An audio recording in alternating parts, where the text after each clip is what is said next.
with the, you guys start my presentation.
Great moments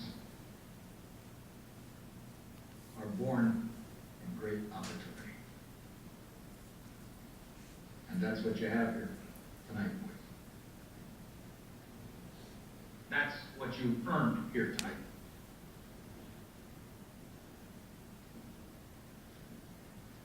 One game. If we play them 10 times, they might win 9. Not this game. Not tonight. Tonight, we skate. Tonight, we stay. And we shut them down because we can.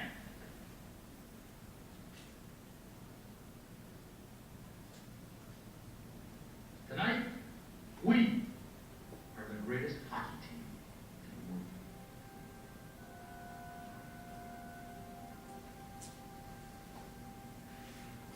You were born to be hockey players. Every one of you. And you were meant to be here tonight.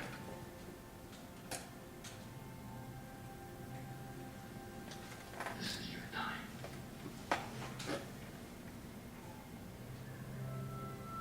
Their time is done. It's over. I'm sick and tired of hearing about what a great hockey team the Soviets have. Screw them. This is your time. Now go out there and take it.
into my big question that I chose.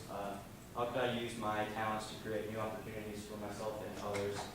I know that seems like a long shot because that was the 1980 Olympic team, but the same tips and tricks that I learned when I was young and that everyone learns are the same things that the pros all focus on: edge work,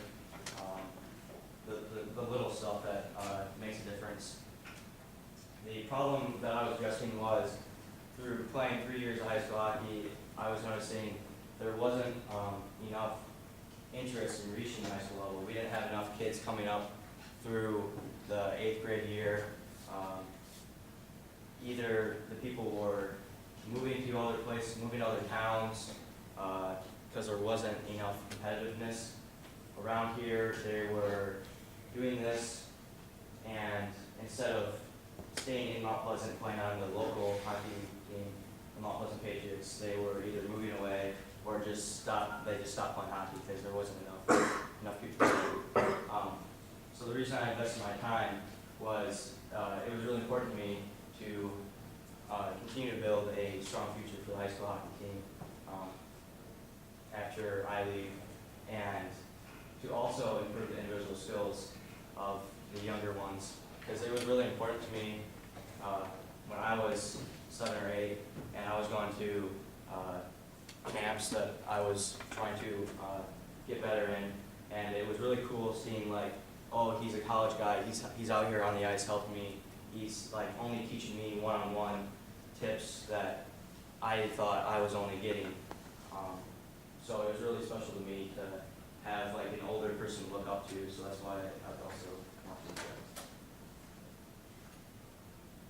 that. Some of the important moments during my research, I went on USA Hockey's website, and the first thing that I found was coaching strategies based on which age group,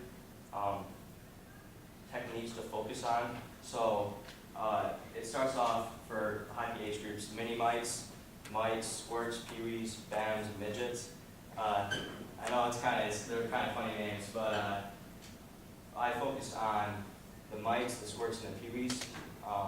So for the different strategies for the mites, for when you're younger, you need more examples, you need more go do this instead of vocal messages that their attention span can't hold. So it was an obstacle trying to create the on-ice examples with the vocal messages that I was sending to the older peewees in the clinic that I'm going to show you that I threw together. I also found a video on YouTube of improving your stick handling speed.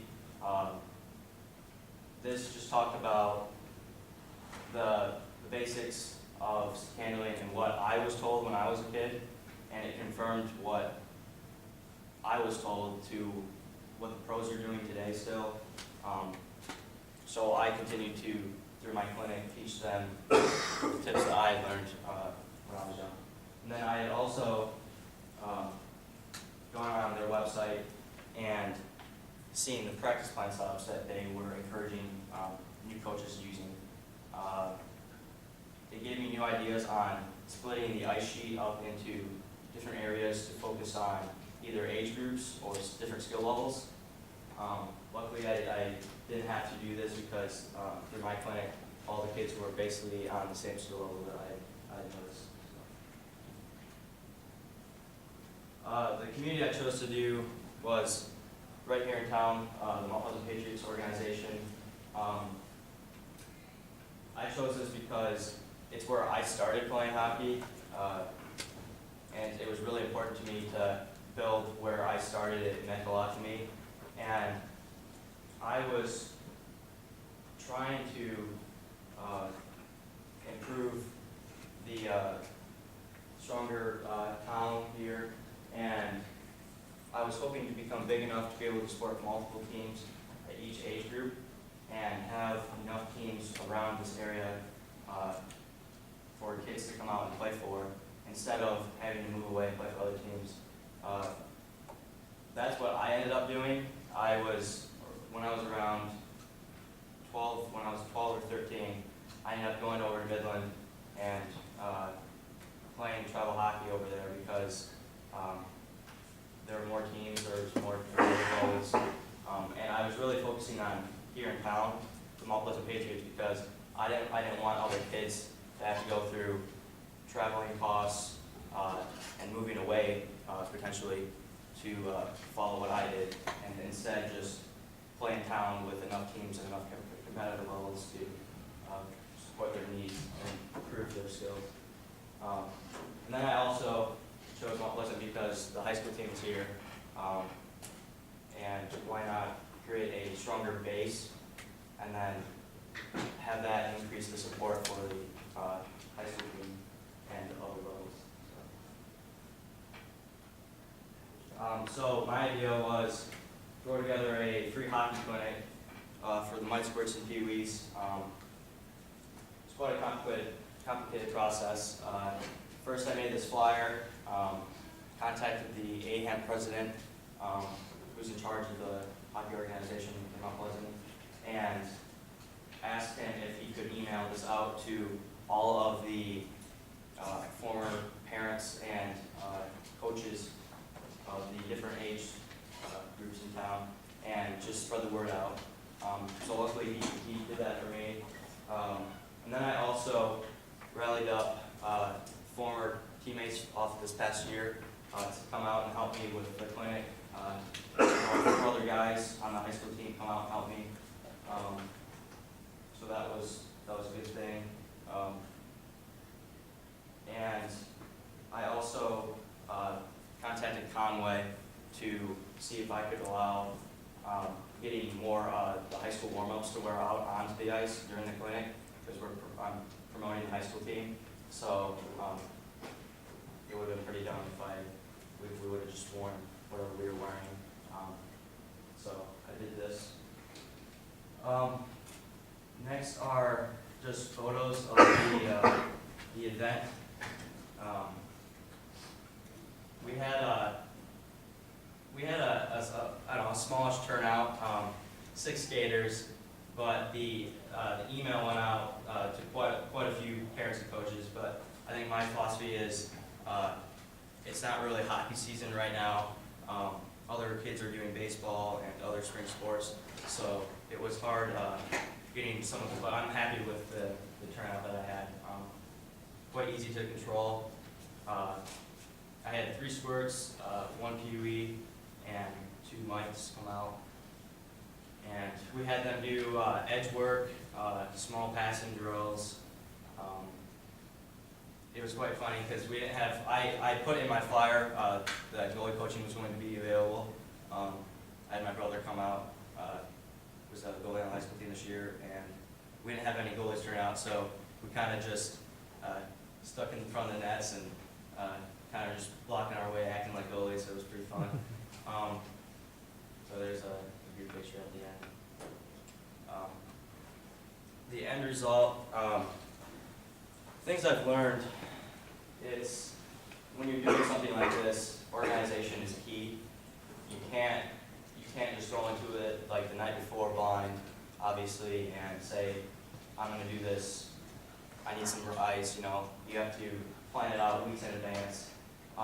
You also have to have good communication skills, obviously. You can't go out onto the ice and talk really quiet to all the kids. And so that's also key. And you have to have a good work ethic. Like you can't say you're going to do an event, tell yourself in your mind you're going to do it, and then sit back and just not do it. You have to be interested in the work that you're going to do and have a passion for it. So that was my answer to the question.